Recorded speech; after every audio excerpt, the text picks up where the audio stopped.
Hi, this is Paul Battaglia. This is section 1.4. Students now come into 1.4 having completed lessons in 1.2 and 1.3. We always talk about students being able to demonstrate their knowledge in 4 ways: graphically, numerically, analytically, and verbally. If you think about what was done in sections 1.2 and 1.3, the students haven't had an opportunity to do the first 3. They were able now to handle a limit graphically, numerically, and analytically. What about that verbal piece though? Well, section 1.4 will now allow us to do that. See, what we're looking for students to take away in section 1.4 is the idea of evaluating one-sided limits, using those to determine the continuity of a function, and then applying the intermediate value theorem. So the essential question you want your students to answer at the end of section 1.4 is, what is continuity, and how does that apply to the intermediate value theorem? So one of the things to talk about when we talk about continuity is the conditions that must exist. And we need students to understand there are 3 conditions that need to be present. Number 1, a function must be defined at a given value. Number 2, the limit of that function must exist at that given value. And then number 3, the limit that we obtained at that given value must equate to the value we achieved when we directly substituted the value into the function. So that's a mouthful, right? And now this is the first chance we get to see if students can connect that reasoning. So in doing that, it's good to try and get students to talk a little bit more. Have them justify to you out loud in class.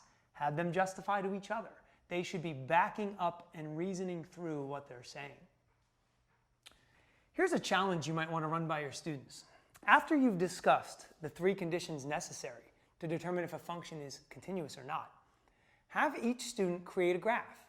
And what you're looking for on that graph are 3 places, 3 distinct places, where the graph destroys each specific condition for continuity.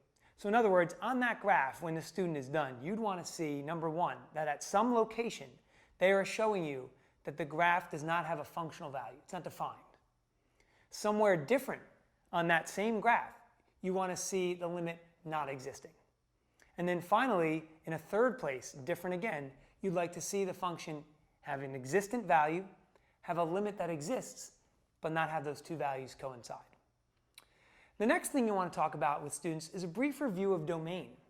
How does domain play into continuity? Are there any similarities? Are there any differences? Are there things that we can rely on from the domain or not? And then finally, you'll notice in figure 1.33, we have a great visual to help students understand what exactly is behind the intermediate value theorem. But here's a better way to explain it. Maybe if you wanted to try and lighten it up in class a little bit, you can bring in a picture of yourself when you were younger, and then they can see you now. The easy hypothesis is that students can see maybe when you were 10 or 11 years old that you were maybe only 3 feet 6. And now you're standing before them and maybe you're 5'2" or 5'8" or 6'3".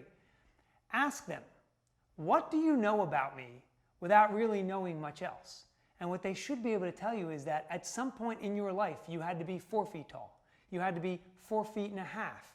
You had to be 5 feet tall maybe.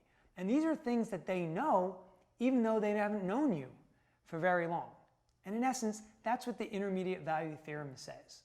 And this is a great way to see if students can apply the theorem and understand that if one function's value exists and later on a different value exists and we are looking at a continuous function, that the only way to get from point A to point B was to go through a continuous graph. There are some mistakes we want to watch out for with students, and some of those come from common assumptions.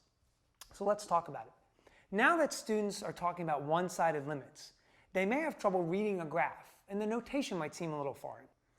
Also, students now will compute a one-sided limit and they'll say to themselves, well, this must be the limit. And that's not necessarily the case either, right? We want students to understand that the only way a limit can truly exist is if it approaches the same number from both the left side and the right side. Finally, let's talk about some AP tips. As I said before, this is one of the first times that students will be able to show you if they could justify their reasoning and connect some of the things we've been talking about. So what we want to do is we want to give them an opportunity to do that. There's really no better way to do that if you really want to challenge your students than to look at exercise 129 in this section. That specific exercise asks students to find values that would make function continuous, and it deals also with some algebra in there. There's a system of equations lurking in there. So when we really get into the problem, you'll be able to see if students are having a problem with the algebra or is it the calculus. I hope these tips have been helpful. I'm sure you'll find much success in section 1.4.